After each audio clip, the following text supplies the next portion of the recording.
Lepo pozdravljeni in dobrodošli tudi na tokratnem omizju. Letos se spominjamo 35. obletnice prvih povojnih večstrankarskih volitev. Cvetna nedelja je bila, to smo si gotovo vsi zapomnili, in v minulih prazničnih dneh je spomin nanjo še posebej oživel.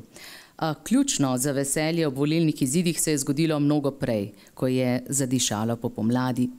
Če obudim spomin na besede enega od naših današnjih gostov, so se takole glasile: Gospe in gospodje, nas razganja. Slovenske pomladi se ne da več ustaviti. Pridite na cvetno nedeljo na volišča in si vzemite prihodnost. In na volilno nedeljo je ljudstvo povedalo svoje. Koalicija Demos je na volitvah v 3 zbore Republiške skupščine dobila večino poslanskih sedežev.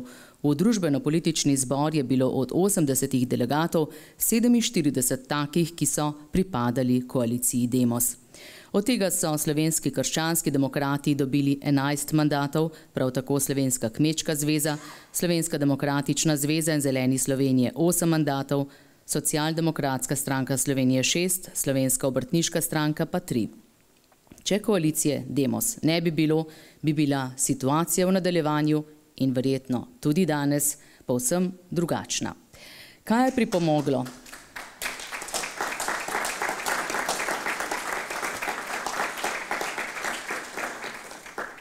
Kaj je pripomoglo, da so ravno slovenski krščanski demokrati znotraj Demosa osvojili največ glasov?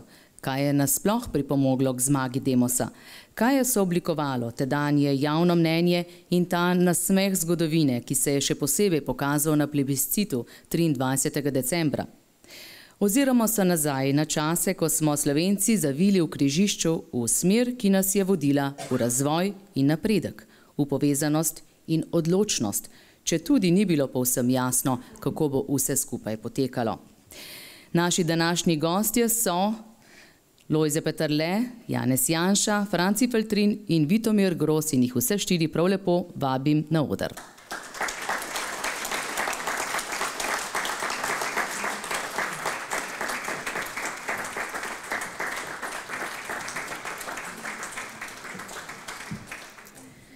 Vsak je tedaj pripadal svoji stranki. Prvi Slovenskim krščanskim demokratom, drugi Socialdemokratski zvezi Slovenije, tretji Zelenim Slovenije, četrti obrtniški stranki, ki se je pozneje preimenovalo Liberalno, prav vsi pa so tvorili Demos.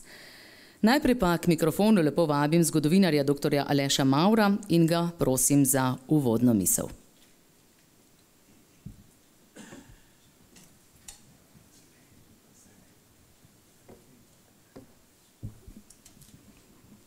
Lepo pozdravljeni. Vabilo mi je veliko čast bilo, obenem pa imam neznosno tremo, ker bom kot takratni mulc govoril pred ljudmi, ki niso samo bolj kot jaz razumeli, kaj se dogaja, ampak so dogajanje tudi oblikovali. Zato to moje modrovanje jemljite zgolj kot neko neobvezno dolgovezenje. Upam pa, da mi ga bo uspelo vsaj spraviti v sorazmerno kratek čas. Zakaj je Demos zmagal ali kakšne so bile okoliščine njegove zmage? Prva točka, ki bi jo želel izpostaviti, je, da je takrat v Evropi in tudi v Sloveniji nastopil sorazmerno redek čas prostosti. Tako sam imenujem obdobja v zgodovini, ko dovolj ljudem postane jasno, da tako kot je bilo, ne more iti več naprej, da je sprememba nujna, kar na koncu privede vladajoče strukture bodisi do popuščanja, bodisi do tega, da se stari red sesede. Slovencem se je to zgodilo vsaj leta 1848 in potem tudi leta 1918. Vendar lahko rečemo, da je bil rezultat leta 1990 kljub vsem pomislekom, ki jih imamo po 35 letih, najboljši. Saj nikakor ni nujno, da čas prostosti sam po sebi privede tudi do svobode. Tipičen primer je diktatura brutalna diktatura, ki so jo vzpostavili boljševiki kljub in po času neizmerne prostosti, ki je nastopila v Ruskem carstvu po marčni revoluciji. Vendar je bila v tem evropskem prostoru prostosti, ki je v Sloveniji verjetno trajal nekje od polovice leta 1988 do polovice leta 1992, Slovenija kljub vsemu izjemno težak teren. Če bi vam lahko pokazal grafikon, ki sem ga hotel pokazati, bi videli, da je v večini srednje in vzhodno evropskih držav demokratična opozicija dosegla veliko prepričljivejše zmage kot Demos v Sloveniji. Zlasti v Litvi, na Češko-Slovaškem, na Madžarskem in tudi na Poljskem se je delež novih strank in gibanj gibal med 80 in 90 odstotki sedežev. Na Poljskem pa je junija leta 1989 opozicija tam, kjer je lahko sodelovala, pobrala kar 260 od 261 sedežev, ki so bili na razpolago. V Sloveniji seveda ni bilo tako, kot smo slišali, je Demos v družbeno-političnem zboru dobil 47 od 80 sedežev, kar je bilo še vedno veliko bolje kot v Romuniji ali v Bolgariji. Ampak zakaj je bila Slovenija tako težaven teren? Zato, ker je v Sloveniji kot v zelo redkem evropskem okolju prišlo do komunistične revolucije, ki je bila samonikla. To se pravi, da ni bila uvožena, kot rad pravi dr. Žiga Turk, sovjetskimi tanki, ampak so jo izvedli Slovenci. To se je razen v Sloveniji zgodilo praktično samo v Sovjetski zvezi, v Albaniji, v Jugoslaviji, pa morda v Črni gori in Bosni in Hercegovini. Tudi sam dolgo nisem mogel sprejeti te neprizivnosti takšne negativne okoliščine, ker je ta okoliščina pomenila, da je bilo obvladovanje slovenske družbe, režimsko obvladovanje slovenske družbe veliko trdnejše, kot je bilo ne samo v nekaterih drugih srednje in vzhodnoevropskih državah, ampak tudi trdnejše kot recimo na Hrvaškem, pa še kje v Jugoslaviji. Zaradi tega je bila ključnega pomena za Demosovo zmago tretja točka, in sicer, da je uspel Demos mobilizirati vse sile, ki so bile za spremembo. Pomeni 3 tradicionalne politične tabore, katoliško-konzervativnega, liberalnega in socialdemokratskega, in, kar mislim, da je tudi pomembno, tisti del komunistične nomenklature, ki je bil naklonjen večji suverenosti Slovenske republike. Če bi uporabili jezik, kot se uporabljal v Sovjetski zvezi v 20 letih 20. stoletja, bi lahko rekli, da so bili to nacionalni komunisti. In tukaj pridemo potem še do enega paradoksa slovenskega 22. aprila 1990, namreč te na prvi pogled težko razumljive razlike v izidu volitev v parlament in volitev v predsedstvo, kjer so stare strukture obdržale večino in dobile tudi najprestižnejši položaj predsednika predsedstva. Medtem ko je Demos na parlamentarnih volitvah osvojil 54% glasov, jih je na predsedniških njegov kandidat dr. Jože Pučnik dosegel samo slabih 42%. In mislim, da ta razlika, čeprav seveda poznam interpretacije, po katerih so enostavno tudi te volitve bile omejeno demokratične in omejeno poštene, ker pogoji za oba tabora nekako niso bili enaki, s tem se je mogoče strinjati, vendar pogoji niso bili enaki nikjer drugje v srednji in vzhodni Evropi.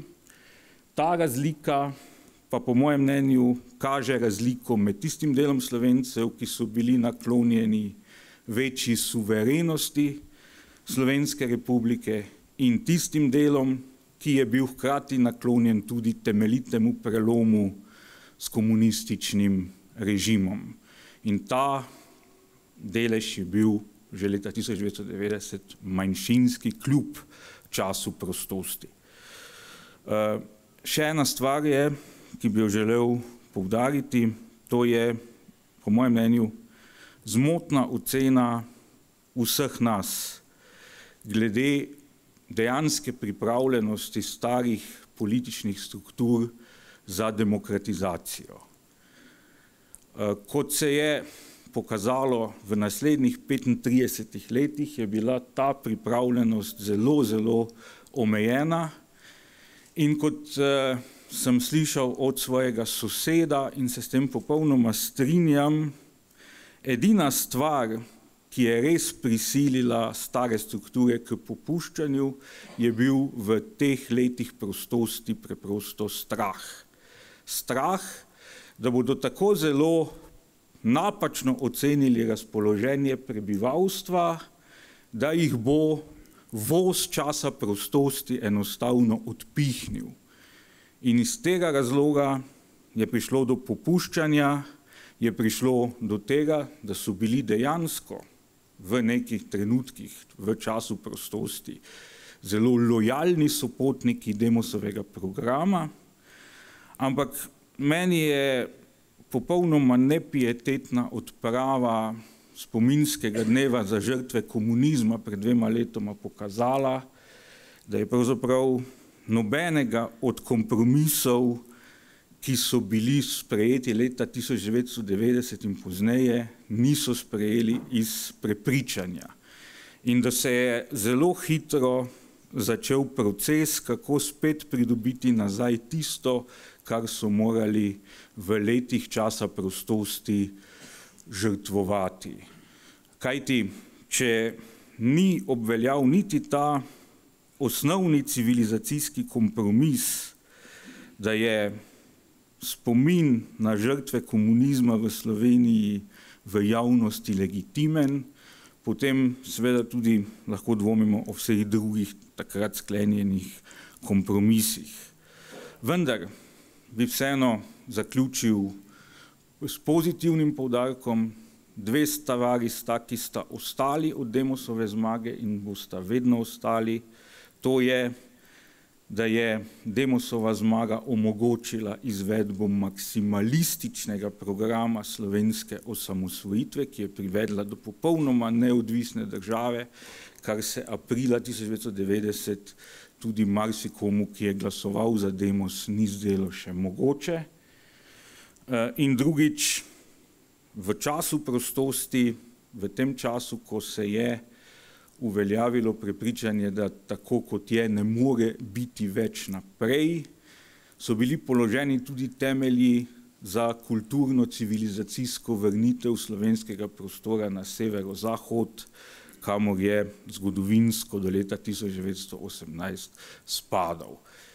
In potem, kljub pridobivanju prostora v naslednjem desetletju, tega procesa približevanja euroatlantskim integracijam, tudi poznejše vlade in oblasti niso mogle več spremeniti in tudi to je trajni rezultat volitev leta 1990. Dalo bi se seveda še marsikaj o marsikateri točki reči, ampak mislim, da sem že dovolj prazne slame pomlatil in bom zato zaključil. Hvala lepa.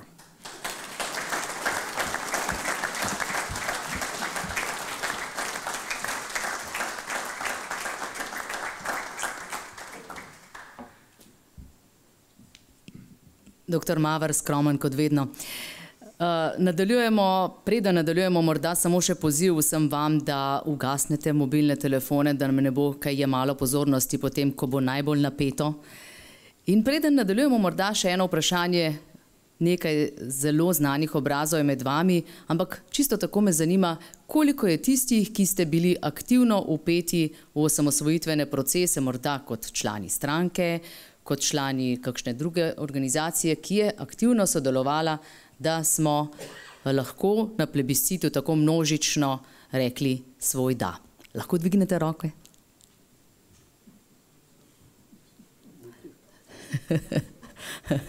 Hvala lepa. In mislim, da si vsi skupaj zaslužite aplavz.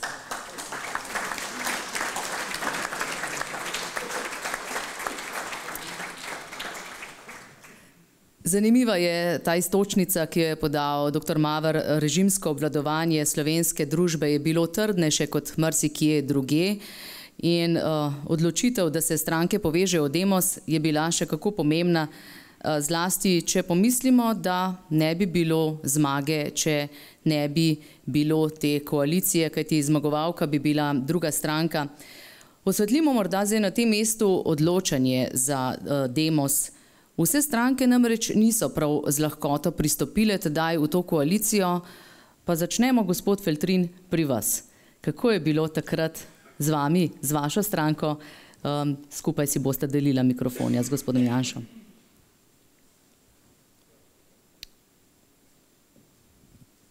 Halo, se slišimo, ja? Ja, jaz sem začel v Škofji Loki. Bil sem član Zelenih, stranke Zelenih Slovenije in bil je november, pravzaprav oktober leta 1989, ko me pokliče pokojni gospod Ivan Oman, ki so se dobro poznala, je rekel: Franci, posluš, kaj če bi mi ustanovili Demos? Sem rekel, kaj pa to na misel te prišlo? Prav, veš, pri meni so bili, te jih je naštel, vodilni, to je bil, mislim, da je bil Rupel, pa tudi Lojze, mislim, da si bil tudi ti, ki ste razpravljali gor, in čim so oni odšli, on mene poklical. Je rekel, kaj če bi ustanovil škofjeloški odbor Demos? Sem rekel, prav. Je rekel, ti poznaš stranke, vse, in so poznal ljudi, in res je bilo. Tako da smo najprej se sestali v eni privatni hiši tam pri gospodu Venclu Demšarju, in 4. novembra leta 1989 smo podpisali sporazum 4 stranke. SDS, Kmečka zveza, Krščanski demokrati in Zeleni Slovenije. Seveda, jaz nisem vprašal nikogar pri Zelenih Slovenije, niti Pluta, ne, čeprav se danes hvali, ne, to kar povem. Sem takrat podpisal, in ko je on zvedel, so me poklicali, ker sem bil v vodstvu Zelenih, da naj umaknem podpis. Sem rekel, kar sem podpisal. Ne umikam.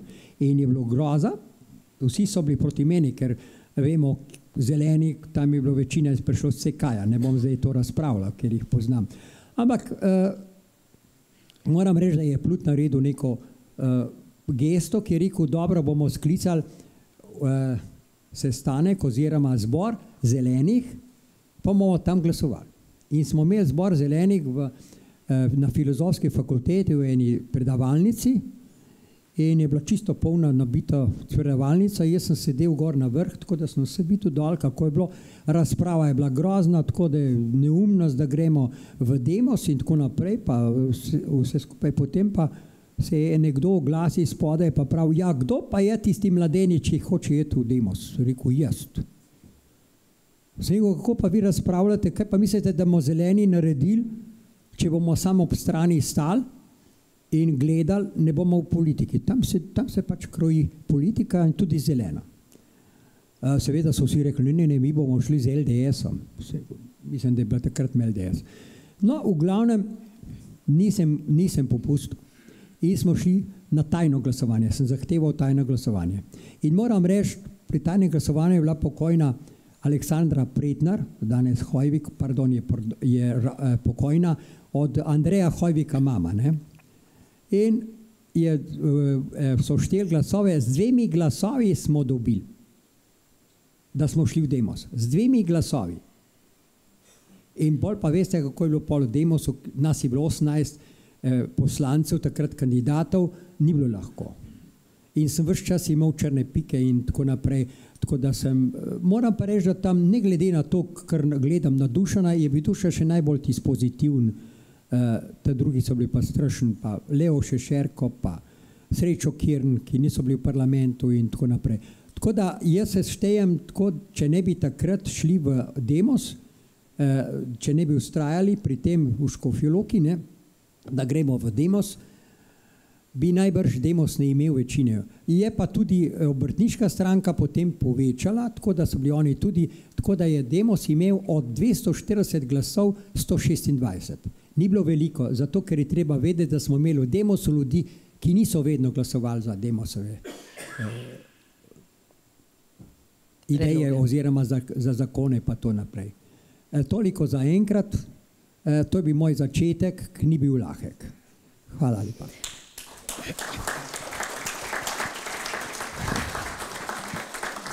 Gospod Feltrin, se mi je zdelo, da bo dobro začeti pri vas kar nekaj takih zanimivih podrobnosti o tem, kako so bili pestri drugi člani stranke.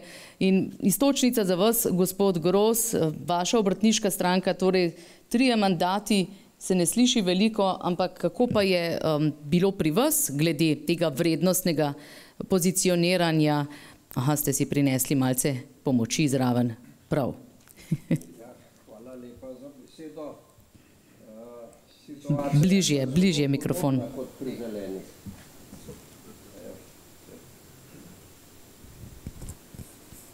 Situacija pri nas v naši stranki je bila zelo podobna kot pri Zelenih in kot verjetno pri vseh drugih strankah. Mi v Slovenski obrtniški stranki smo se takrat soočali z nenadnim pojavom velike množice komunistov znotraj naše stranke. In te ljudi smo mi počasi odkrivali in smo jih odkrili in 2. februarja 1990 smo na kongresu enostavno te infiltrirane komuniste v našo stranko izločili, tako da jih nismo na kongres povabili. Ni najbolj pošteno, ampak je bilo učinkovito. Zdaj pa, če dovolite, bi vam jaz zaradi tega, ker so nekatere stvari znotraj našega naroda nepojasnjene in se počasi čisto semantično izkrivljajo, bi vam tole, ki ni preveč dolgo, prebral, če dovolite. Dovolimo. Hvala lepa. Torej, zakaj je Demos zmagal? Demos ni zmagal. Ne leta 90, ne kdajkoli. Zaradi trmastega, Bog ve od koga naročenega vztrajanja SDZ-jeve vplivne članice Spomenke Diklič Hribar, rojene kot Marija Mravlje, Slovenska obrtniška stranka ni bila nikoli članica Demosa. Zaradi tega Demos ni zmagal na volitvah, ker brez njegovih glasov ne bi dobil 50%.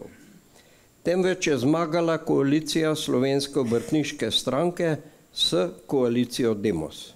Brez te zadnji trenutek sklenjene koalicije bi Demos volitve 90 izgubil z manj kot 48%. To so bila tista znamenita pogajanja v Šiški, v tistih kletnih prostorih, kjer je Spomenka Hribar naredila vse, da obrtniška stranka ne bi bila članica Demosa. Torej je pravilno vprašanje naslednje. Zakaj je zmagala koalicija Slovenske obrtniške stranke SOS s koalicijo Demos? Ugotavljam, da je tistole gor pravilno napisano, ker Slovenske obrtniške stranke ni navedene. Ampak, kot sem povedal, bi morala biti koalicija. Od tega spoznanja dalje je treba razglabljati o vzrokih zmage koalicijskih in pridruženih demokratičnih političnih sil Slovenije pred volitvami na splošno znanih pod imenom Demokratična opozicija Slovenije. Komunisti vedno znova uspejo na nek način vsiliti zbeganim in premalo natančnim demokratom svoje semantične zvijačnosti, ki se mnogim zdijo nepomembne, a na dolgi rok pomenijo postopno in nepovratno modifikacijo zgodovinskih dejstev. Eno takih področij je zgoraj opisano dejstvo o tem, kdo je zmagal na volitvah. Drugo je razglabljanje o tem, kdo je zaslužen za osamosvojitev Slovenije. Seveda to niso komunisti in njihovi satrapi. Tretje pa je gospodarsko področje,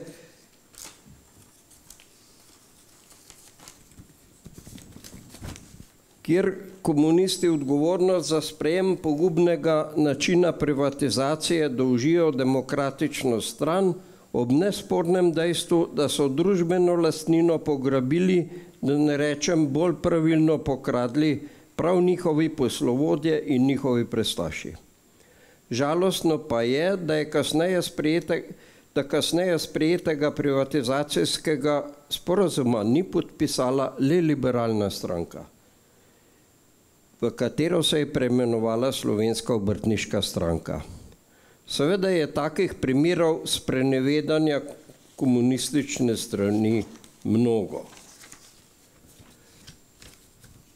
Demosova koalicija je torej zmagala zato, ker se vsaj pred volitvami 90 na zgornja dejstva ni ozirala, temveč je svoj program zagovarjala odločno, ne oziraje se na nasprotna mnenja svojih političnih nasprotnikov in njihovo izmotavanje glede usode Jugoslavije z zagovarjanjem raznih oblik njenega obstoja do zadnjega. Predvsem pa je bilo odločujoče, da je Demosova koalicija vsebovala vse politične usmeritve, vendar njihove demokratične dele, komunistični vrenjenci, pa takrat še niso imeli dovolj moči. Takrat pred volitvami še ni bilo čutiti kasnejšega, vedno hujšega nasprotovanja enega demokrata proti drugemu, kar se v vedno ostrejši obliki pojavlja danes. V razdrobljenem slovenskem političnem prostoru ena sama demokratična stranka nikoli ne more premagati združenih komunističnih naslednikov, kot se včasih med nami pogovarja. Ob tej priliki se spominjam nesrečnika doktora Jožeta Pučnika, ki se je sam vozil pred volitvami s starim nemškim Volkswagen avtom od enega do drugega predvolilnega prizorišča brez podpore kogarkoli, kot izseljenec večinoma slabo poznavajoč takratne razmere v domovini. V Slovenski obrtniški stranki smo zaznali to njegovo nemoč, skoraj bi lahko rekel izgubljenost. Zato smo ob njegovem soglasju zadnja 2 ali 3 tedne pred volitvami organizirali njegove prevoze od enega do drugega predvolilnega nastopa s solidnimi avtomobili, vozniki in spremljevalci. To so bili člani Slovenske obrtniške stranke, inženirji Franc Golja, Peter Smuk, Ivan Krefelj, kasnejša ministra v Demosovi vladi, pravnik Ingo Paš, sociolog Viktor Brezar in še kdo. Pučnik je bil iz nastopa v nastop boljši. Vendar nam je zmanjkalo časa, zato je tedanji komunistični kandidat ob strahoviti podpori skoraj vseh medijev zmagal, vendar nepremočno. Pučnik ni imel zadostne podpore Demosa, mala Slovenska obrtniška stranka pa ni mogla pravočasno vsega nadoknaditi. Organizatorjem pa tega shoda pa predlagam, da v prihodnje upoštevajo navedena dejstva, torej da v napovedniku dogodka poleg navedbe strank koalicije Demos, SDZ, SDSS, SKD, SKZ in Zeleni Slovenije navedajo tudi Slovensko obrtniško stranko SOS, s pomočjo katere je na volitvah 90 zmagala koalicija Demosa s Slovensko obrtniško stranko.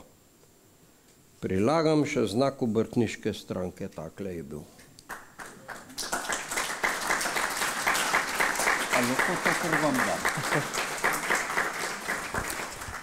SOS je kratica, ne, stranke, zanimiva sporednica. Na ustanovnem zboru Socialdemokratske zveze Slovenije je dr. Jože Pučnik, ki ga je ravno kar omenil govorec, v svojem nagovoru poudaril, da se menjava oblasti v demokraciji ne dogaja s sestopanjem, temveč z demokratičnimi volitvami. Torej ta izkušnja, ta pomemben vidik, ki jo je delil z zbranim občinstvom, je bil zelo pomemben. Gospod Janez Janša, vi takrat še niste vodili stranke, torej gospod Tomšič jo je, za njim dr. Jože Pučnik, ampak vendarle, kako se vi spominjate tega nastajanja Demosa? Ja, lep pozdrav sem skupaj. Ja, veliko času je takrat minilo, ne, zato spomini že pešajo, ne. Jaz takrat nisem bil v Socialdemokratski zvezi Slovenije, sem bil podpredsednik Slovenske demokratične zveze, kasneje tudi predsednik sveta te stranke. Je pa res, da zdaj vodim stranko, ki je pravna naslednica obeh. Zdaj, mislim, da ni danes ta debata o tem, kaj je sledilo kasneje, ampak postavili ste vprašanje, ne, zakaj je Demos zmagal. Iz zgodovinske umestitve teme dr. Majerja na začetku, ki je bila zelo, rekel, poglobljena, bi lahko sledilo tudi vprašanje, ne, zakaj ni Demos bolj zmagal, ne? Zakaj Demos ni dobil ustavne večine, tako kot je ustavna večina več ali manj padla posod tem novim političnim silam v Srednji Evropi. Mislim, da ni srednjeevropske države, ki je šla na volitve, razen tiste prve na Poljskem, ne, ko so si komunisti rezervirali pol parlamenta zase, da ne bi dobili ustavne večine. In dejansko v vseh teh desetletjih, ki so menila, se to vprašanje praktično do danes, razen na parih javnih tribunah, recimo zadnjič v Šentjoštu, ni postavljalo, ne. Je pa zelo bistveno, ker odgovor na to vprašanje nudi tudi razlago, zakaj smo danes tam, kjer smo. Še vedno v nekem hibridnem stanju, ne, ko je nekaj novega, nekaj starega in ko kljub temu, da smo zdaj že 20 let v Evropski uniji, tranzicija v Sloveniji ni končana. Ne. Ima veliko težav zaradi tega, polno. Takrat, ko je nastajal Demos, zdaj prvič drži, ne, tudi te zmage ne bilo, če ne bilo Demosa, ne, če bili razdrobljeni, te zmage ne bilo in Slovenska obrtniška stranka je bila jeziček na tehnici tukaj. Ne, brez vas pač te večine ne bi bilo. Dve stvari bi rekel, če lahko, no, zelo na hitro. Prvič, takrat tega nismo vedeli, ne, ampak kasneje, ko sem jaz čez leta bral dokumente, konference o varnosti in sodelovanju v Evropi, zdaj je to OVSE, ne, Organizacija za varnost in sodelovanje v Evropi, sem videl, da je takrat, ko smo mi imeli volitve, ki jim večina pravi svobodne in poštene, ne, takrat je veljalo 5 kriterijev v pač listinah konference za varnost in sodelovanje v Evropi, po katerih se je merilo, ali so neke volitve svobodne in poštene. In tiste naše volitve aprila leta 90 so izpolnjevale samo 2 od 5 kriterijev. Kajti ni bilo povsod splošne volilne pravice.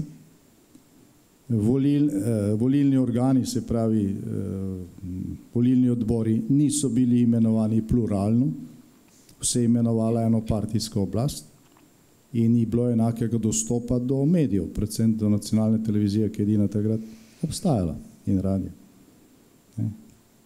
3 kriterijev od 5 takrat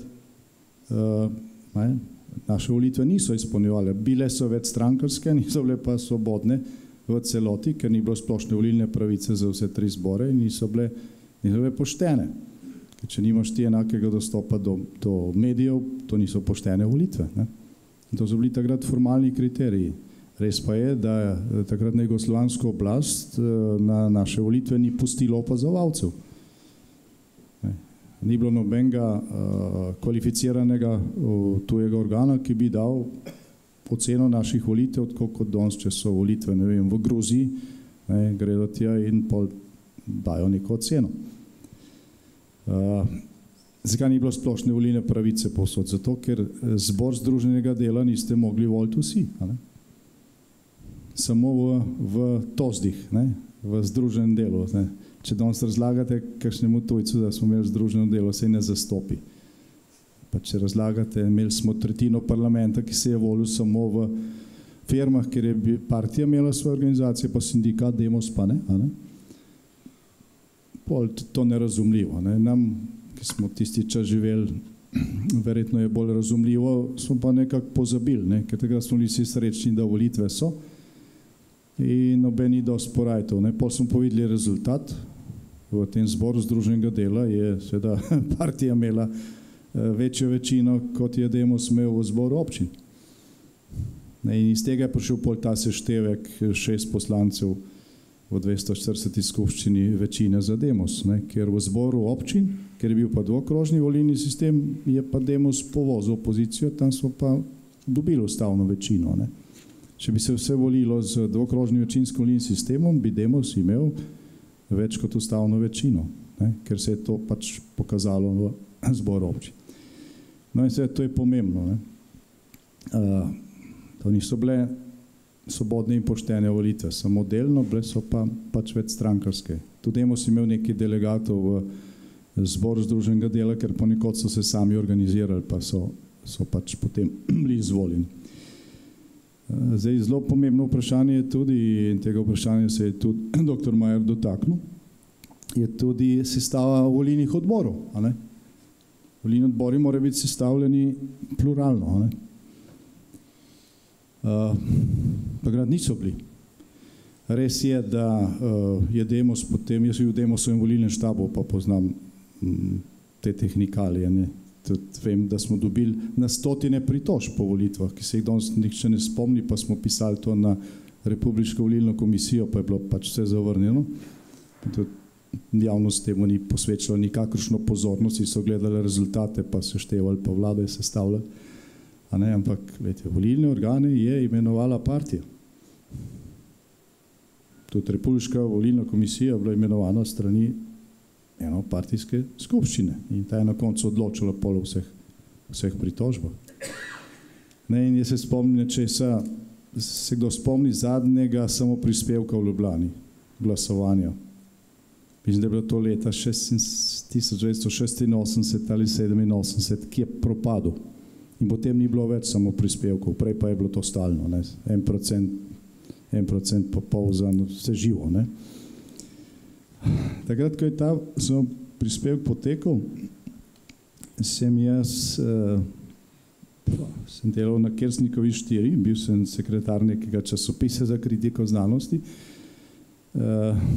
bolj po sili, ker ni bilo kakšne druge službe in to je bilo v okviru univerzitetne konference za SMS. No in tam na Kersnikovi 4, ker je imelo neko skupno upravo, je delala tudi gospa, ki je bila partijska sekretarka v ne vem že kje in je bila tudi v mestni volilni komisiji takrat. In ta gospa je prostodušno v ponedeljek zjutraj tam razlagala vsem, da pa partija dala jasno navodilo, kakšen mora biti rezultat. Ampak ker je bilo toliko ljudi proti, se tega ni dalo uresničiti. Skratka je pač tam prostodušno razlagala, da so skušali goljufati, ampak se ni dalo, ker je pač 8 od 10 glasovalo proti samoprispevku. Glejte, isti volilni organi, ki so bili na tem samoprispevku, večinoma isti ljudje so bili kasneje v volilnih odborih, ki so šteli glasove za Milana Kučana, Demos in Jožeta Pučnika. Zdaj je Kučan res dobil to glasov, kot jih je dobil. Jaz sem prepričan, da v Ljubljani sigurno ne, ker so ti isti ljudje šteli. In tam se pač tle se da najlažje, ne, ko je šlo za predsedstvo, se je dalo pač najlažje še koga obkrožiti, ker je bil sistem enostaven, ne. Pri ostalih delih volitev malo težje, ne, ker je še bil družbeno-politični zbor občin in tako naprej in pa vprašanje, na kaj so se pač koncentrirali. Na podeželju se je golfalo bistveno manj, na podeželju smo imeli tudi opazovalce, ne, to je bilo pač dovoljeno, nismo mogli imenovati ljudi v volilne odbore, oziroma se jih je imenovalo pač strani organov, ki so takrat obstajali in to so bili seveda enopartijski, so bili pa dovoljeni opazovalci in smo se zelo trudili takrat, da bi pač tudi neke tečaje smo imeli z opazovalci, ampak se je mogoče kdo bil, ne. Večina je to delala prvič, ne, ni se vedelo, kakšna so pooblastila, imeli smo polno pritožb, pol bilo fajn kako objaviti, če bi se še kaj najdlo, malo poište. Ko so naše opazovalce volitev ob 7. zvečer poslali ven. So rekli, gledajte, vi ste bili opazovalci za volitve, volitve so končane, zdaj mi štejemo. To je sveto pravilo in so jih poslali ven. Ne. Ker ni bilo nikjer definirano, ali so lahko zraven tudi pri štetju. Ne. Tako da, gledajte, jaz mislim, da ni obstajala tako velika razlika v volilnem telesu, ko je šlo za volitve v skupščino in volitve za predsedstvo. Samo pač ne odloča sem tisti, ki glasuje, odloča tudi tisti, ki šteje. Pa piše zapisnike, pa odloča o pritožbah. Ne. Na stotine pritožb je bilo. Na stotine.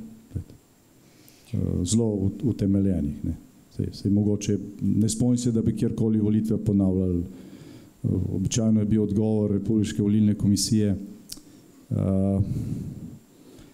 Res je, prišlo je do nepravilnosti, ampak zdaj to je šlo za 5 glasov na tem volišču ali pa 10 glasov. To ne bi nič bistveno vplivalo na rezultat, torej se pritožba zavrne ali pa enostavno zavržene. In seveda danes se soočamo s posledicami tega, da je Demos vse, kar je moral narediti in je moral narediti zgodovinske stvari, še posebej, ko gre za vprašanje osamosvojitve, moral delati v kompromisu, ne, zato, da smo dobili ustavno večino, ne, za vse ključne dokumente slovenske osamosvojitve, ključno za ustavo, ki jo imamo, ki je tudi kompromis, ne, če jo preberete. Ne. Ni takšna, kot je bil recimo predlog pisateljske ustave, ki smo jo natisnili leta 1988. Preberite tisti tekst, pa preberite, ali pa preberite podvinsko ustavo, se pravi tisto, kar je stroka predlagala, pa tisto, kar je bilo na koncu sprejeto. Ne? Ker je bil pač potreben kompromis, bi bili brez ustave, ali pa ne vem, sej, kompromis glede tega, da bomo imeli nov grb pa novo zastavo, ne, bil dosežen dan, preden smo šli v osamosvojitev. S težko muko so pristali pol na to. Ne. In so se pol norca delali, da smo dvignili zmečkano zastavo. Še te ne bi, če ne bi bilo na hitro narejena čez noč, ker je bilo to sprejeto čist na koncu. Ampak da se je to že vse pozabilo, je pa to pač ključno. Ne. Če bi imeli res pred 35 leti svobodne in poštene volitve cel parlament, bila danes Slovenija drugačna. Hvala lepa.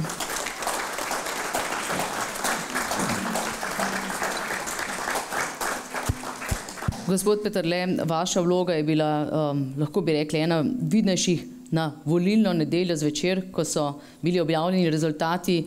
Presenečenje verjetno za vas, zlasti pa tudi za vse ostale tedaj stranke v Demosu, verjetno pa še najbolj za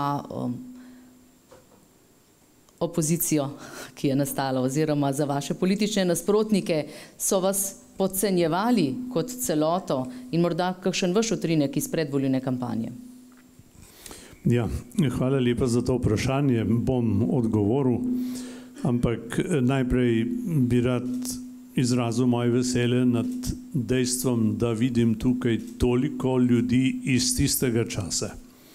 Drugič sem hvaležen doktorju Mavru za nekaj, česar jaz ne bi imenoval tako kot on. Mislim, da je zelo precizno povedal, v kakšnih okoliščinah se je volilo in zakaj je bil tak rezultat. On je omenil strah, bom rekel, po domače na oni strani, ne? Jaz poznam pa tudi strah z te strani. Ko smo hodili po Sloveniji in pomagali tudi drug drugemu ustanavljati stranke in smo s tem delali širino, ki je Hudirjevo prav prišla potem, in Demos ni bil samo desnica, danes želijo Demosu pripisovati nekateri skoraj zgolj desen značaj, ne? Jaz imam za to preprosto razlago, zato ker že, če izgovoriš besedo desno, je v Sloveniji že malo narobe, ne? In če daš Demos pod desnico, si ga s tem že rahlo diskvalificiral, glede na to, kako se je o desnici govorilo prej, ob tem, da v Sloveniji tudi Mussolinija in Hitlerja dajo pod desnico. In jaz sem že večkrat vprašal, kako se je imenovala Hitlerjeva stranka. Nacionalsozialistische Deutsche Arbeiterpartei, delavska stranka je bila Hitlerjeva stranka, pa nacionalsocialistična. Pri Mussoliniju pa lahko pogledate, koga je študiral, predno je naredil stranko. Oba s Hitlerjem sta zelo študirala Markse in podobne avtorje. Toliko mimo grede, govorim o tem zato, ker se pri nas že na temo Demosa in osamosvajanja zamegljuje zgodovinski spomin. In lejte, zdaj nazaj bolj konkretno k vprašanju. Eni so bili presenečeni, eni pa niso bili. Javnomnenjske raziskave takrat, če se spomnite, če je bila SKD sploh pripisana k drugim strankam, je bila nula, je bil prazen prostor ali je bila črtica, ne? Mi smo bili nepojav. Nas javno mnenje ni detektiralo in za tiste, ki so javnomnenjske gledali, bilo to veliko vprašanje, ne? No, ko smo hodili po Sloveniji, sem že prej rekel, je meni kot takrat predsedniku SKD je marsikdo rekel, Lojze, lej, časi so sitni, mi nič ne vemo, kaj bo pol, kaj pa če ne bo prijel, ne? In imeli smo 45 let totalitarizma in je marsikdo rekel, veš, politika je za une, ne? No, ampak vendar, ko pa so bili ljudje v volilni kabini sami s seboj in svojim svinčnikom ali kemičnikom, ne, so pa obkrožili tisto, kar se jim je zdelo prav. In če bi hotel najkrajše, kar se da povedati, kdo je volil v to smer, in SKD je bila relativna zmagovalka, Omanova kmečka zveza je dobila majčken manj, mi smo imeli v Demosu celo majhno absolutno večino, ne. Dve kategoriji sta dali največ glasov. Ena, ki je bila ideološko oziroma politično zaničevana, to so bili kristjani. Mi smo morali še na univerzi poslušati lepe oznake v kristjanih, če smo hoteli narediti izpit iz sociologije. Mi smo imeli verouk še na univerzi. Še pomnite, tovariši. Druga kategorija je bila pa recimo temu bolj stanovska, so bili pa slovenski kmetje. Torej ti dve kategoriji sta bili najbolj tepeni. Jaz bi rekel, zmagali so tepeni. To je najkrajše, kar se da povedati, ne? In mene ni to tako čudilo. Bi pa k temu rad še telep se dal seveda veliko povedati, zakaj je prišlo do te zmage. Jaz sem si danes ponovno ogledal temeljno listino. Veste, kaj to bilo? To je bila listina proti Majniški deklaraciji, ki je nastala 1 leto prej, ne? In v njej najdete skoraj vse samostalnike in pridevnike, kot v Majniški deklaraciji. Je beseda suvereno, ampak ne piše suverena država, ampak suveren narod. Ja, in v okviru Jugoslavije seveda, ne v vsakršni Jugoslaviji so rekli, torej kdor ni pozorno bral, bi lahko rekel, čakajte, se to pa zelo podobno, ampak seveda mi vemo, da ni bilo podobno, ampak tukaj bi jaz tudi pozoril na nekaj, na kar tudi zgodovinari, mislim, doslej niso kaj dosti opozarjali, ne? Na vprašanje verodostojnosti. Demos je bil nov pojav, rečemo mu slovenska pomlad, ki je prišel s pobudo, ki je prišel z eno vizijo, je definiral nek cilj, ki so ga ljudje najprej podprli na demokratičnih volitvah z vsemi opombami, ki smo jih danes že slišali, in potem potrdili še na plebiscitu.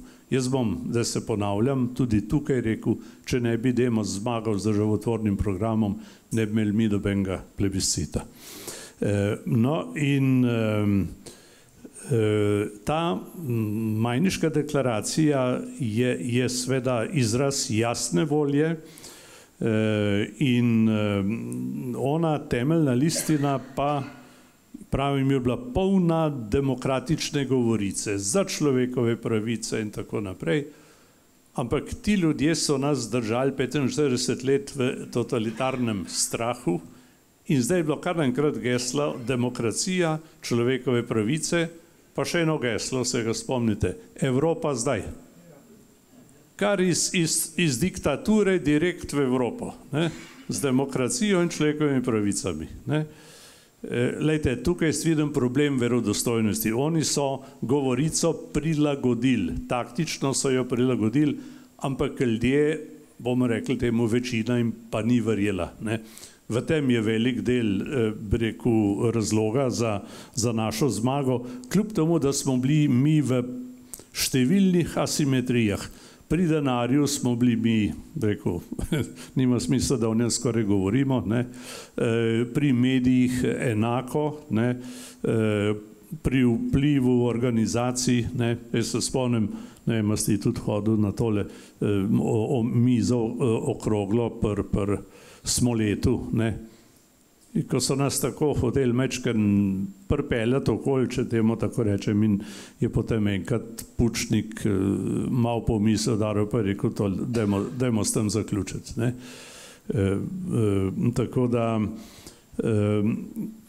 lejte, mi bi se lahko danes spominjali številnih dejstev, tudi kakšnih neprijetnih in tako naprej, ampak ključno je to, da je zmagala ob prvi priliki, ko se je dalo. In slovenski narod take prilike do takrat ni imel. Prvič je imel v zgodovini možnost, da se opredeli svobodno, demokratično, ali je za svojo državo ali ni.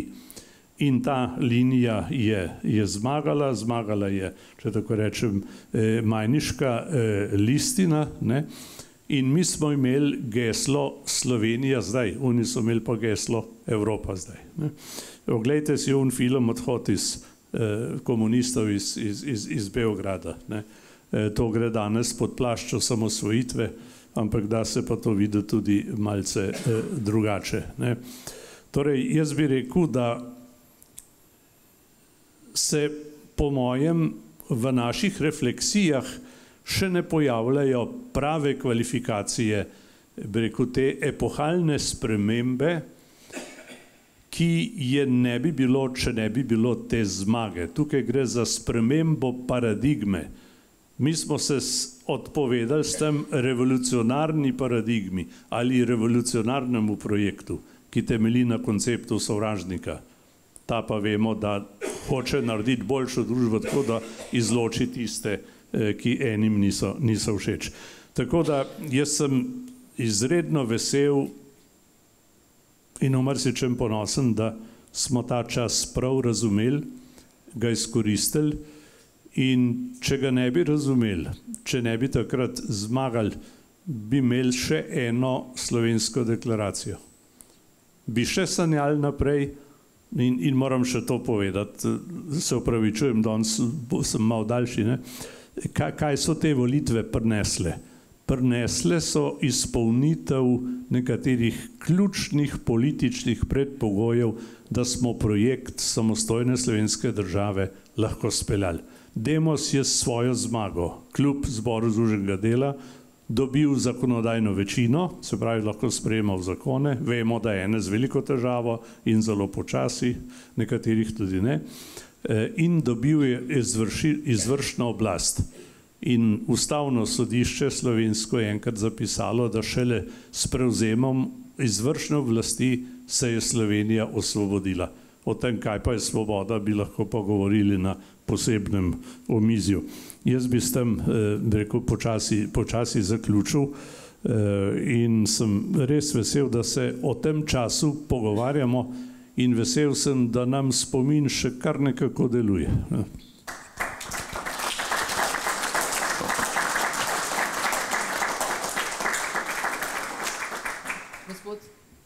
Gospod Veltrin, morda tukaj nadaljujem spet z vami. Če ne bi bilo demosa, ne bi bilo plebiscita in se strinjate tudi z oceno, da morda niti ne samostojne Slovenije, glede na to, kako različni so bili pogledi na nadaljevanje poti znotraj različnih strank. Sami ste že omenili, v Zelenih se je kar kresalo vmes, zelo veliko je bilo takih, ki so čustvovali oziroma so bili somišljeniki druge strani.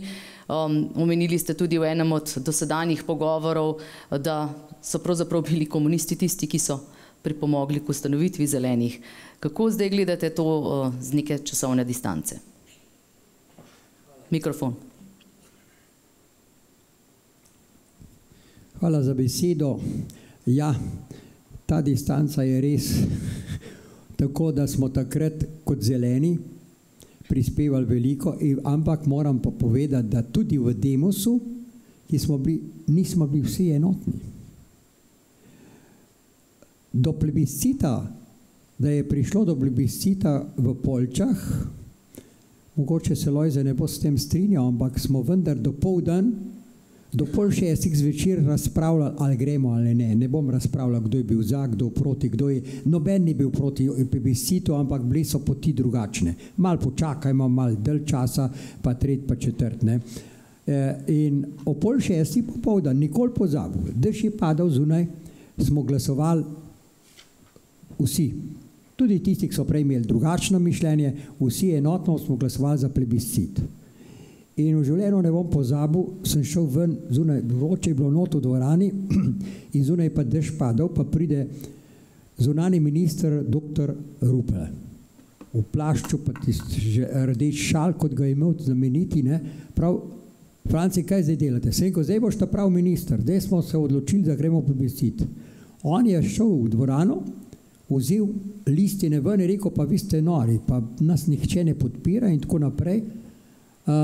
In smo, seveda, tle pa moram reči gospoda Grosa, ki je šel gor, je hiter povedal in rekel, veš kaj, gospod Rupel, ti nikoli nisi hodil v cerkev, pa ne veš, da je razlika med ministrantom pa med župnikom. Še nikoli ni ministrant župnika odstranil, ampak je župnik ministranta, ti si ministrant, mi smo pa župniki.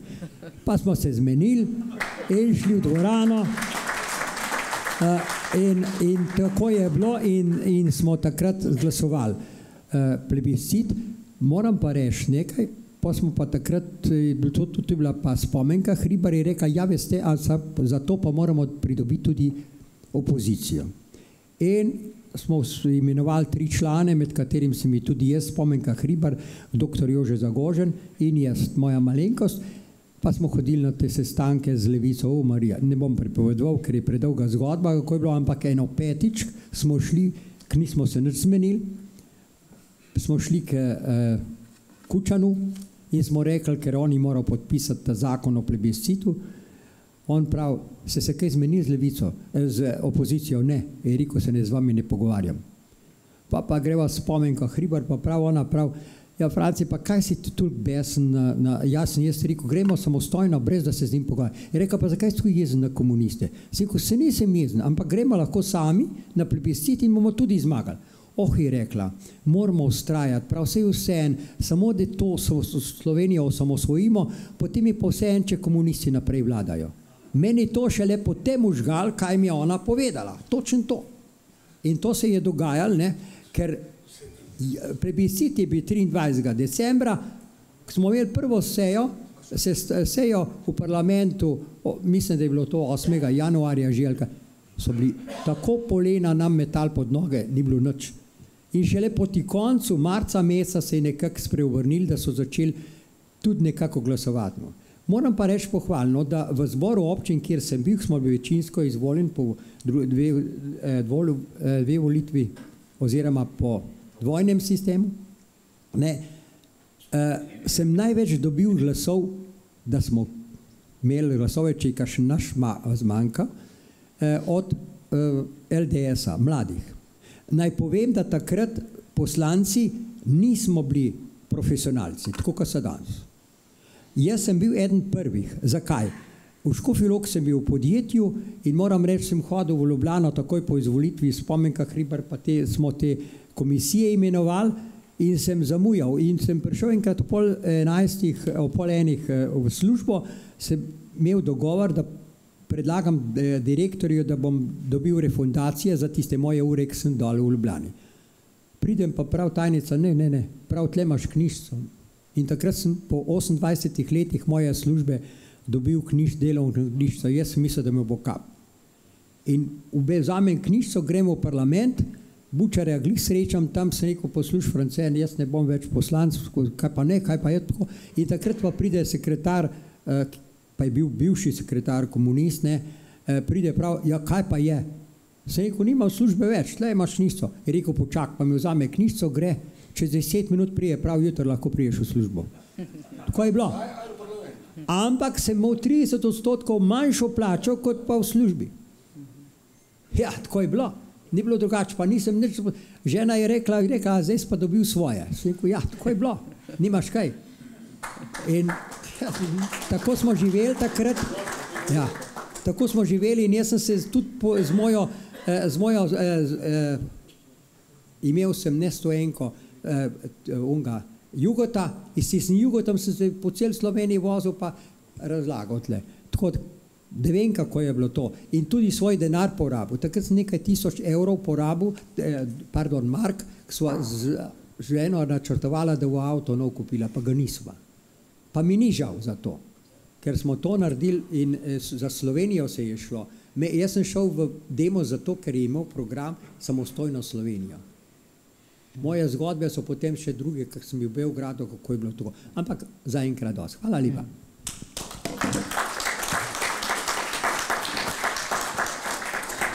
Gospod Gros, pa še za vas vprašanje, ta ključni vezivni člen Demosa je bil suverenost, ne toliko prilom s komunizmom, kot je rekel dr. Maver, se s tem strinjate, da pravzaprav je ta dvojnost bila prisotna, torej imeli bi samostojno državo, ampak ne bi pa povsem pomahali v slovo prejšnjemu sistemu. Kaj pravite? Nisem čisto prav dobro razumel. Ne, bom ponovila. Se pravi, se strinjate, da je Demos imel to ključno nalogo se podati na pot samostojne Slovenije oziroma doseči, da bo Slovenija samostojna. Kaj pa glede komunizma in strank? Kakšen odnos so imele do tega poglavja, ki se je iztekalo? Ja, seveda je bil ključen program osamosvojitev domovine. To prav gotovo. Zraven seveda so bili pa še drugi programi, demokratizacija, izničenje komunističnega vpliva na gospodarstvo, ki so ga uničili praktično popolnoma. Tega pri nas ljudje danes sploh ne vedo več. Naše gospodarstvo, jugoslovansko in slovensko, sta bila obe gospodarstvi popolnoma sesuti. Pred bankrotom smo bili. In ljudje so pozabili, tudi pozabili so na tisto inflacijo, ki je bila takole, da si moral plačo kar zjutraj porabiti, ker zvečer je bila manj vredna. Jaz ne vem, kako da ima narod tako slab spomin, da to pozabil. Smo bili pa milijonarji. Ja, seveda milijonarji. Sam kdo? Ja. Lejte, meni je prav všeč, ker je uvodničar povedal, da so bili prisiljeni komunisti pristati na določene odstopanja. Jaz se spomnim tistih pogajanj v vladni palači, ko je Kučan tam nam razlagal, kako naj bi plebiscit potekal, in oni so imeli ideje, da bi morali 75% biti navzočnost in pa 75% uspeh. Jaz ne vem, ali smo tudi to pozabili, kakšne nore zahteve so postavljali. No, na tistih pogajanjih so predvsem midva z Malenškom, no pa seveda tudi drugi, Kučana le prizemljili. V enem določenem trenutku je gospod Malenšek enostavno udaril po mizi, pa je rekel, v redu, bomo ostali, pa bomo šli, pa ljudstvo povedali, kaj hočete. In takrat se je Kučan šele zlomil, da je pristal na normalno 50% udeležbo in na 50% uspeh. Če bi ostalo 75-75, dvomim, da bi mi plebiscit dobili. Tako kot smo izgubili plebiscit za Koroško, za Beneško Slovenijo, tudi plebiscit dol za tiste kraje na Hrvaškem smo vse izgubili. S primerno diplomatsko in medijsko pripravo se da zmanipulirati volivce tako, da bojo proti sebi glasovali. In tako so delali z našimi ljudmi.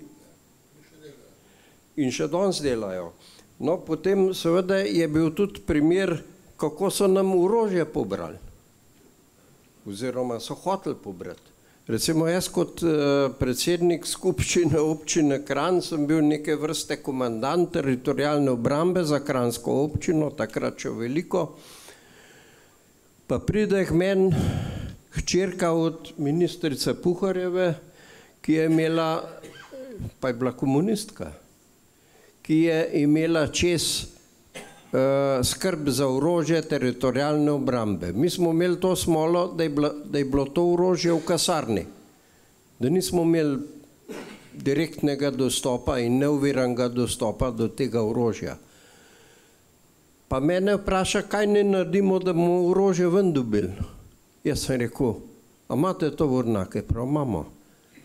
Peljte s to vornaki not, rečete, da morate gasmaske na reparaturo peljati, na dno namečljate orožje, čez gasmasker in fuza namečljate pa peljte. In tako je bilo, pa je šlo orožje ven. Sicer ne vem, če smo vse, ampak večji del je šel. Skratka, s komunisti ne moreš z demokratičnimi metodami. Moraš jih prevelisičati. Srbi pravijo, prevazišal sem te. Mi pa tega nismo delali, pa smo se delali preveč poštene demokrate, zato smo jih tudi ponosov dobili doskrat. Gospod Peterlej to lepo razložil, na kaj vse smo tudi, mislim, dosegali, kaj pa nismo. Ne?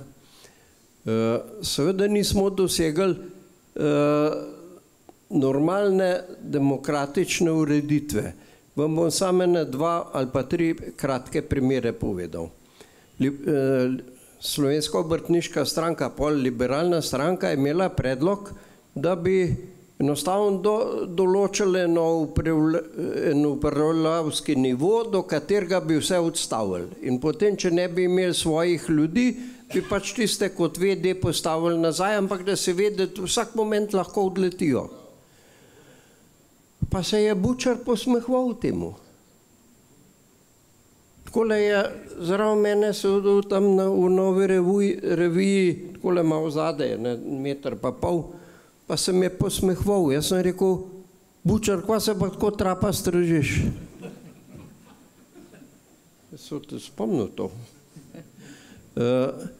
Pa je kar v tla začel gledati, tako kot vsak dober komunist. Lejte, jaz tudi nisem nikoli verjel, da je Bučar sam od sebe šel v Štrasburg, pa tiste traparije govezdov tam. Ne morem drugega uporabiti, druge besede kot to. Ker dejansko tisti, ki je majhen poznal tedanjo ureditev, je dobro vedel, če bi šel na nek mednarodni forum, pa kaj tacga povedal, da ga enostavno ni več. Dobita hitro kavo, pade iz tretjega nadstropja na avto, recimo, ali pa kaj podobnega. Bučarju se pa nič ni zgodilo, ampak je dobil za nagrado potovanje v Ameriko. Kamor so lahko potovali samo zelo zaupni komunisti, ne pa kar en tak XY. Tisti, ki pa niso bili zaupni, so pa smeli v Sovjetsko zvezo jeti, ker tam je pa KGB in je KGB čez njih roko držal, pa jih je pazil, da ga ne bi kaj lomili proti komunizmu.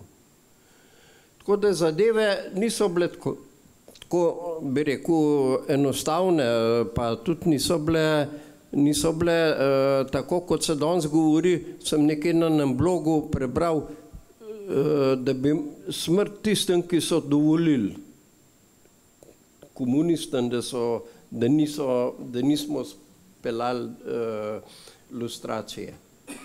Smo poskušali, sam ni šlo.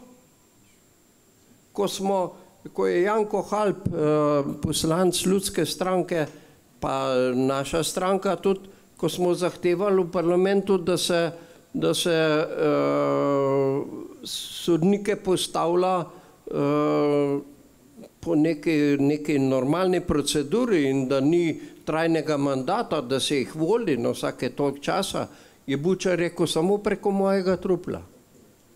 Pa vsi se boste verjetno tudi spomnili, kako je ta človek nekulturno na moje banane reagiral. Vam bom še to povedal, v State Departmentu, to so mi osebno sporočali iz Amerike, so gledali na televiziji ravno ta segment deljenja teh banan kot čekov za neke nesposobne ljudi. In so rekli, tisti senatorji, so rekli, to je pa prva demokratična poteza v vzhodni Evropi.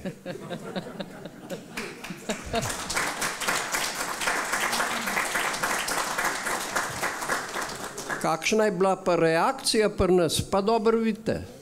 Še danes se norca iz tega delajo. Pa dejansko iz naše države so kljub trudu drugih, recimo tudi treh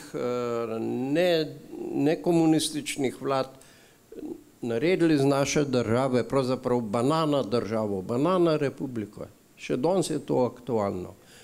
Torej, nismo molčali, nismo bili tisti, ki ne bi hoteli lustracije, ampak enostavno ni šlo. Tudi glede strahu je treba povedati. Jaz recimo zase ne vem, da bi bil kaj prestrašen. Eni pa kar, da so se bali, kaj se bo zgodilo, če bomo svojo državo naredili. Ja, hudiča, nas bojo pa pač pobili, kaj smo.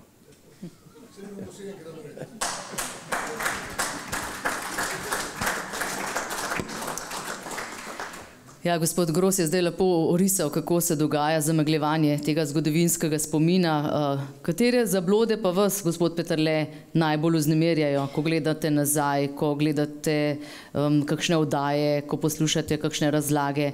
Kot zgodovinar imate, verjamem, vse v malem prstu, pa vas verjetno še posebej zmoti, če se napačno interpretirajo nekateri dogodki v povezavi z Demosom. Nekaj ste jih že navedli, recimo to, da je bil Demos desen, pa smo slišali ravno kar večkrat, da še zdaleč ni bilo tako. Ni bil samo desen, bil pa je tudi desen. Ja, bi najprej se moram prav zbrati, da ne bom predolgo govoril, ker ste postavili zelo hudo vprašanje. Najprej bi šel v Poljče, o katerih smo danes nekaj slišali. In so zanimivi ti spomini.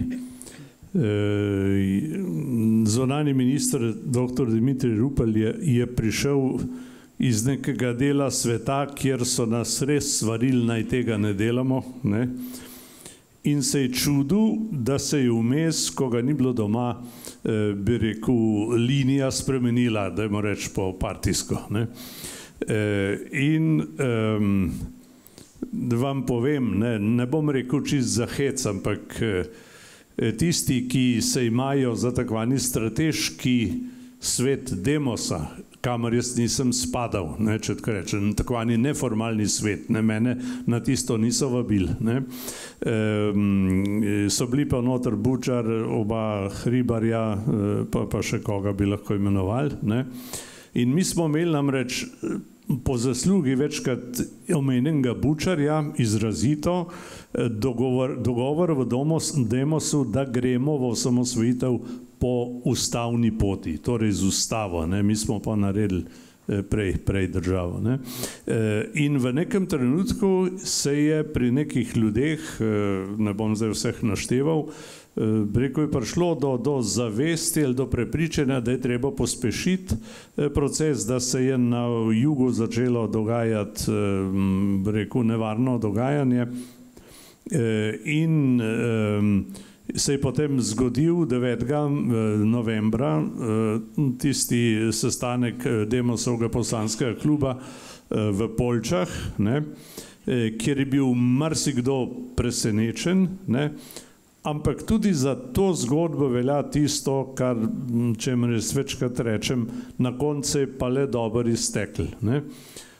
In zdaj ne gre toliko za Dimitrija Rupla pri tej zadevi, namreč to smo, mislim, zadnjič nekje že razlagali, pa ni narobe, če se spomnimo še enkrat bistvenih poudarkov iz tistega večera ali popoldneva v Poljčah. Nekateri od teh predlagateljev pospešene poti so želeli, da bi mi državo proglasili tako rekoč, čim bo znan rezultat plebiscita. Tukaj pa smo bili strani vlade, ne bom vseh našteval, Janez Janša, obrambni minister oziroma sekretar Bavčar, veste, kateri resor je imel, in smo se zelo resno pogovarjali in smo rekli, mi nismo pripravljeni, če se nam kaj zgodi, mi nimamo dosti v rokah, je bila prej razorožitev omenjena, mi 23. decembra ali pa en mesec kasneje še ne bi imeli dovolj v rokah za obrambo. In smo se takrat spogajali po zelo resni debati, da je prišlo potem do formulacije v zakonu, ki je bil sprejet brez glasu proti, in smatram, da je bilo to pametno, da smo se tako zmenili, in je to tudi na rezultat plebiscita vplivali, torej sklenjeno je bilo, da bo država proglašena najkasneje 6 mesecev po plebiscitu. In tako se je tudi, hvala Bogu, zgodilo. 6 mesecev kasneje smo bili pa malo bolj pripravljeni, kot se je izkazalo. Tako da zdaj pa ne vem, če sem vsaj približno odgovoril na vaše vprašanje. Pravzaprav o zablodah, o tem, kako se danes vidijo nekatere stvari prikazujejo, kaj vas najbolj zbode, katero interpretiranje demosa ali pa tistega časa. Hvala za preciziranje vprašanja. Lejte, bom najprej tole povedal. A se spomnite kakšnega predsednika naše države, ki bi uporabil besedo demos v slavnostnem nagovoru ob državnem prazniku? Samo Pahor. Pahor, ki je tudi organiziral veliko spominskih proslav na ključne dogodke, tudi o Poljčah smo govorili in tako naprej. Drugače pa demos ni šel z ust naših predsednikov, tudi zdaj ne gre, bi rekel, spet ne gre, bomo rekli. Potem, lejte, tu pred nami sedi mož, ki je z ekipo strojevodi takrat bistveno prispeval k temu, da se ni zgodil Miloševićev miting resnice v Ljubljani.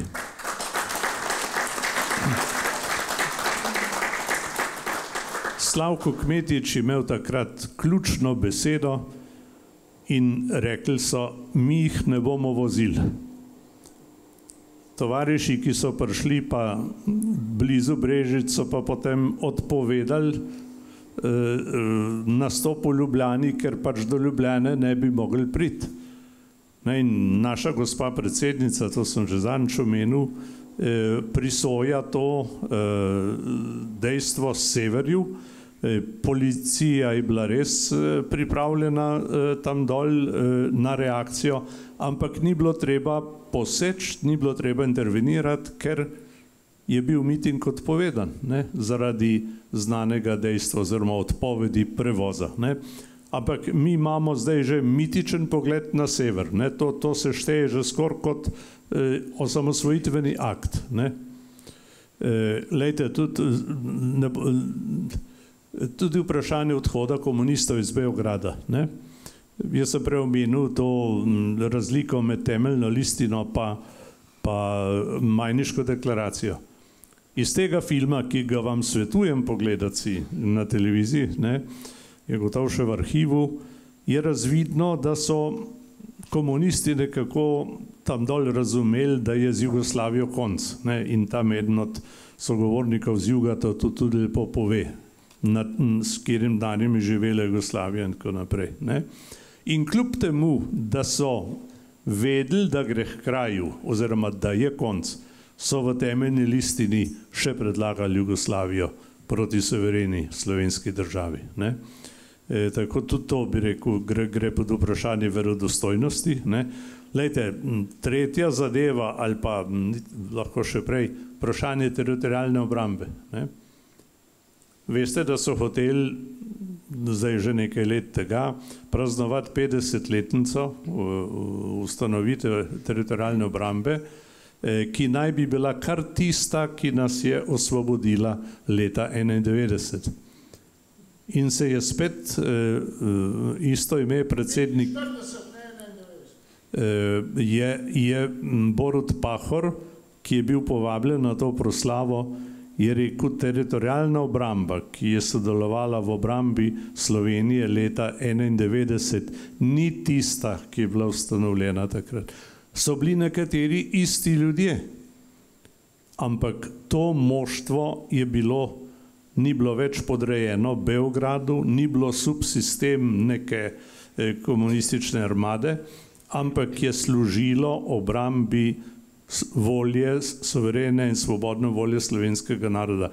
Ta teritorialna obramba, ki smo jo mi razvili znotraj sistema, ki je bil na razpolago, je služil Sloveniji, slovenski državi in rekel je nekaj posebnega.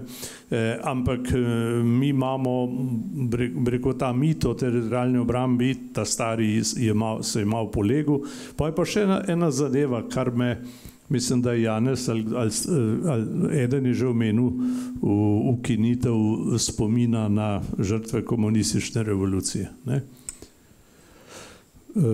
To je neko posebno dejstvo, ki smo ga doživeli. Jaz sem stal na tistem trgu, kjer je potekala ena od najbolj kulturnih manifestacij spominjanja nekih žrtev, ko je vlada sklenila, da se ustavi, to zadevo ustavi. In takrat smo slišali tudi zanimiv stav, ki smo ga poznali iz prejšnjega časa. Se spet zbirajo, so rekli. Vemo, kaj to pomeni, če slišiš to. Lejte, mi smo, nekdo je že prej rekel, mi smo obviseli nekje vmes. Mi imamo malo tržne ekonomije, malo pa dogovorne, včasih pa več te kot une. Glede resnice nismo na čistem. Glede totalitarizmov, pri nas se komunizem šteje k svobodi, še zmeraj. In se takvanega osvobajanja nekako ne da ločiti od revolucije in njenega nasilja, ki nas je razdelilo. In tako naprej. Skratka, mi se z resnico tistega časa nismo soočili na evropski način. Jaz to govorim tudi kot nekdo, ki je bil zadolžen za pripravo programskega teksta o spravi znotraj Demosa, in sem se takrat s tem veliko bolj ukvarjal. Ne vedoč, da bomo našli okrog 1000 morišč, da smo bili tako rekoč Britov Evrope po vojni. To je spet druga zgodba, ampak vidite, bi človekrat veliko povedal, ne. Potem je pa še tole, da zdaj imamo mi neko borbo, če tako rečem, usiljeno borbo med vrednotami Čebin, jaz rečem, in vrednotami osamosvojitve. In se pri nas danes številne veteranske organizacije ločijo po odnosu do ene druge vojne, da ne rečem revolucije. Ne? Ni dovolj biti za osamosvojitev. Ne?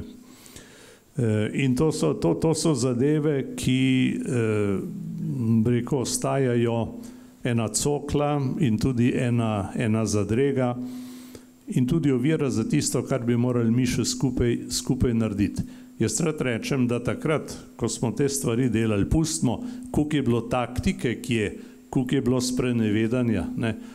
Ampak nekatere stvari smo naredili skupaj ali pa nekateri niso bili v nekem trenutku proti, ne? In jaz mislim, da imamo neke momente, za katere lahko rečemo, da so bili vsi naši. In osamosvojitev smo naredili za vse, ne samo za 6 Demosovih strank. Ne? In ta duh se je malo pogubil.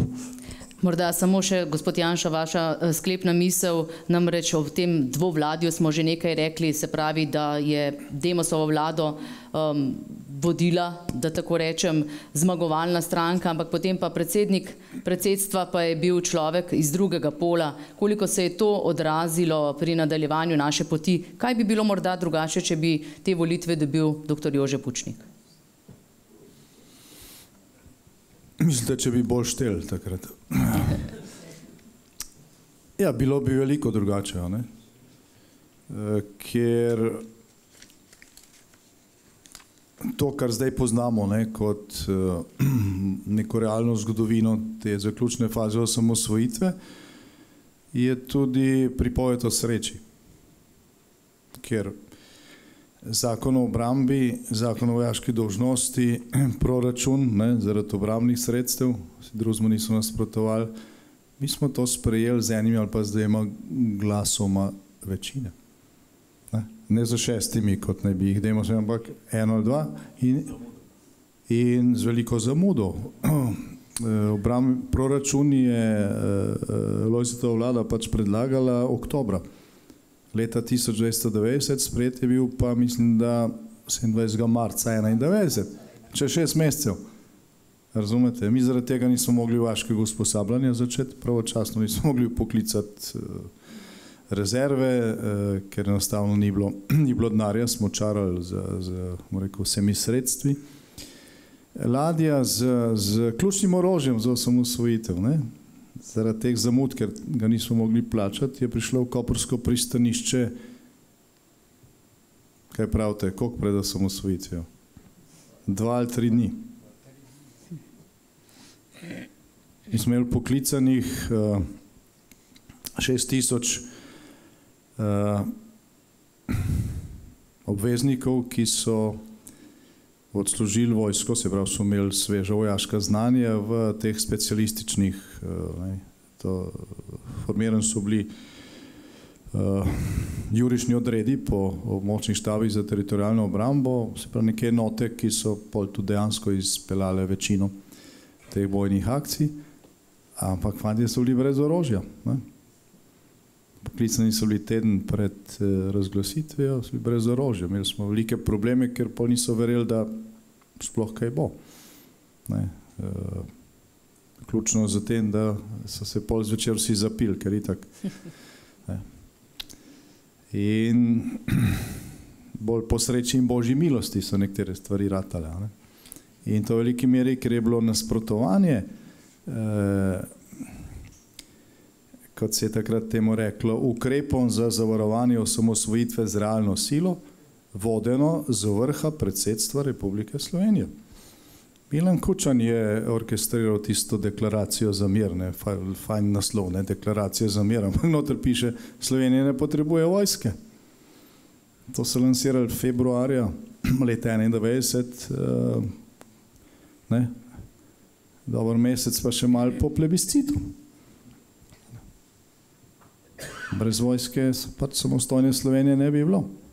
In pol so nasprotovali vsem ukrepom, ne, s katerim je pač ta obrambna moč Slovenije nastajala. In ta isti center je pomagal razorožiti teritorijalno obrambo. Ne, vi ste pač neki puškor pelali tam pod maskam, ampak slovenska teritorijalna obramba je imela orožja za 100.000 ljudi. Ne vsega najmodernejšega, ampak za 100.000 ljudi je bilo na spisku. Ne.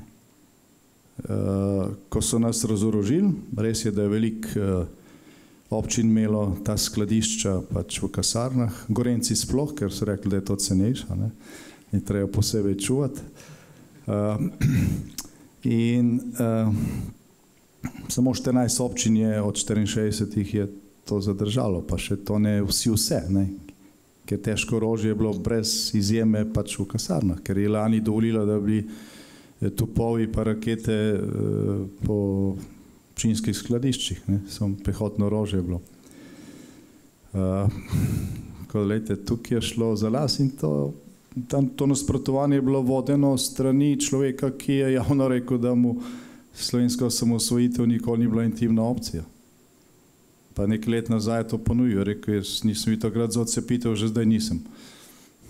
Ampak to gre pri nas tako mimo, ne, se glasuje za penzijo in je on edini, ki dobi penzijo za zasluge pri osamosvojitvi.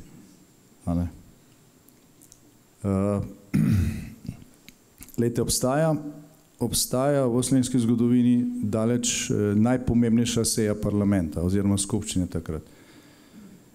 To je seja 25. junija 1991, ko je slovenski parlament sprejel vse potrebne akte za osamosvojitev. Ne, ko se danes na kakšni šoli pogovarjamo z mladimi, tisti, ki sploh vedo, da se je to zgodilo, so vsi prepričani, da smo to vsi glasovali za.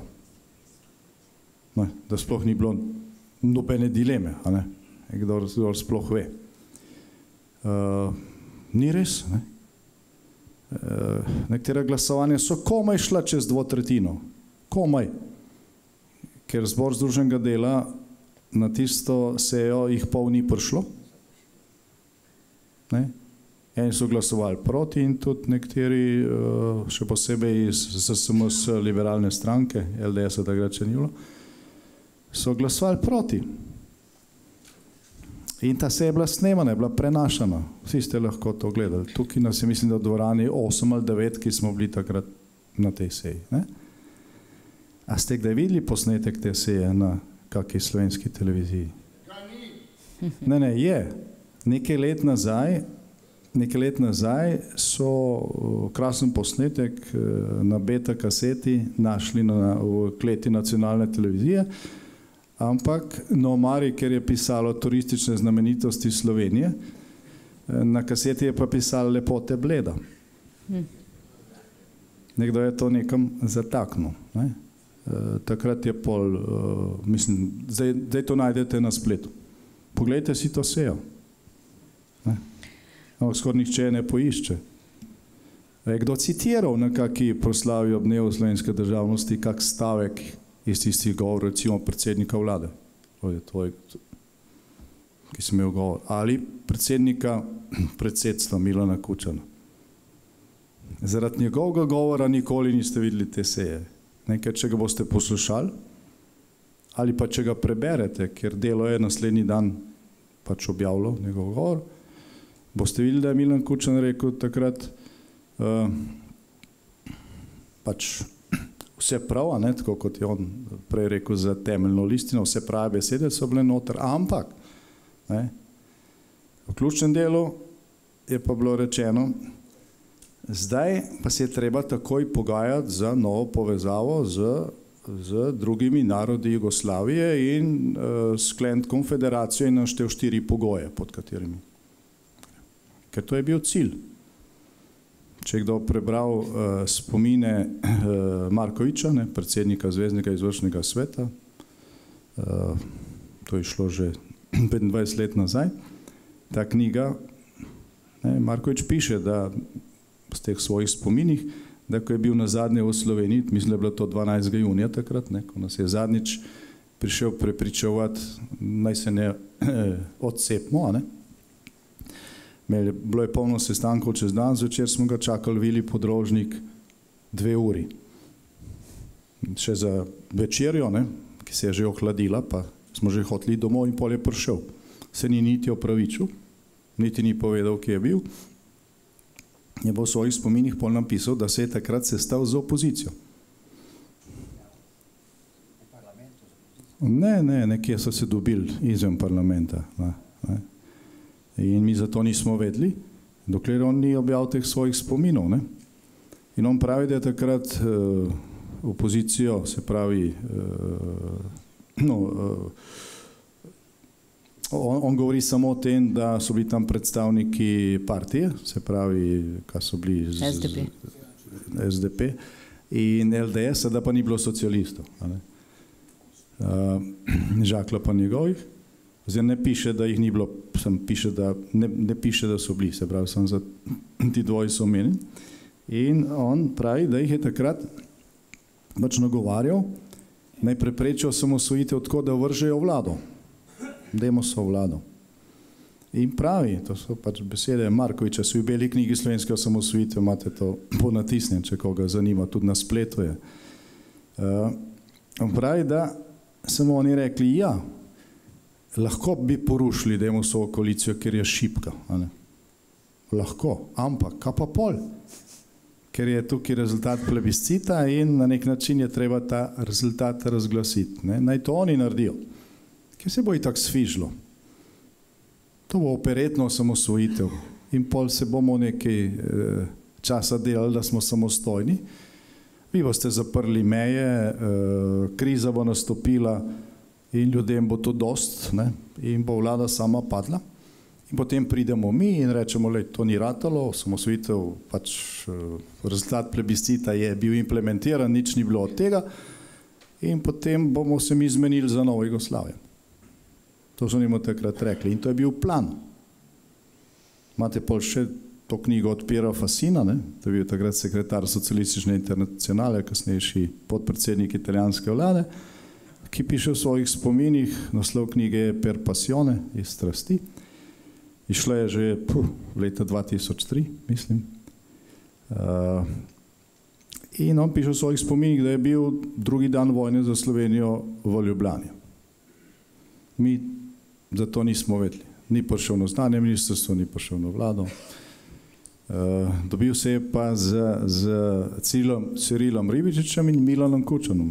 In on piše v svoji knjigi, da sta ga oba rotila, naj Socialistična internacionala ne podari mednarodnega priznanja Slovenije in Hrvaške desnici.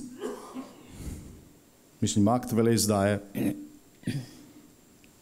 Ta knjiga je šla leta 2003, bila je omenjena velikrat, tudi v beli knjigi je. V srednjih medijih nikoli ni bilo tega, nikoli. Predstavljate si, da nek obskuren evropski politik, pa Piero Fassino ni bil, on je bil en ključnih ljudi, ker Socialistična internacionala bila takrat močna.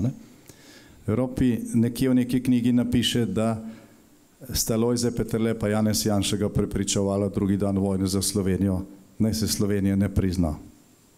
Čez 2 uri bi bile vse kamere tam pred njim, intervjuji, vse bi gorelo. Tukaj pa se dela, kot da tega enostavno ni.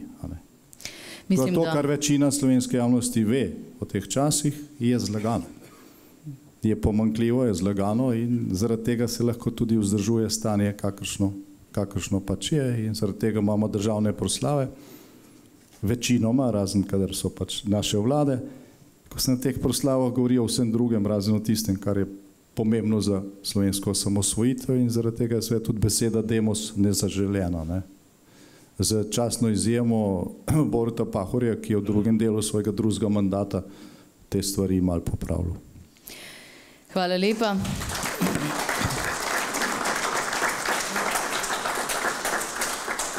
Prišli smo do konca tokratnega omizja, seveda ne gre drugače, kot da smo malce dodali še kakšno minuto, ampak materijala je enostavno preveč, da bi ga lahko strnili v urico in pol. Hvala lepa današnjim gostom, Lojzetu Peterletu, Janezu Janši, Franciju Feltrinu in Vitomirju Grosu za vse našteto.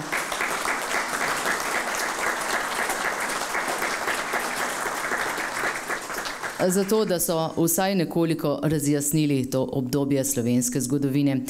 Hvala pa tudi vsem vam za obisk in za to lepo številčno udeležbo. In organizator sporoča, da je v predverju še nekaj zakuske. Vabljeni tudi tja. Hvala lepa in lep večer.